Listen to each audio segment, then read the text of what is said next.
Hello everyone. Firstly, wish everyone a happy Diwali and a prosperous new year. What an eventful last year it has been. While Nifty 50 is up by only 7% from last Diwali, the upward swing that we saw in markets from April 23 has propelled mid and small cap indices return to approx 25% from last Diwali. After hitting an all-time high, we have seen some bit of volatility hitting the markets in last couple of months.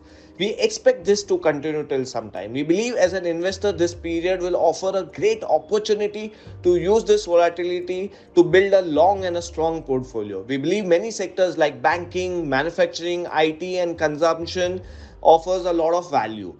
India is the destination and do not need to harp on it any further. The festival of light symbolizes the victory of light over darkness. It is the right time for stock market investors to do away with bad stocks in their portfolio and build or take assistance of professionals to build a strong and a rewarding portfolio for long term. A happy Diwali once again to everyone.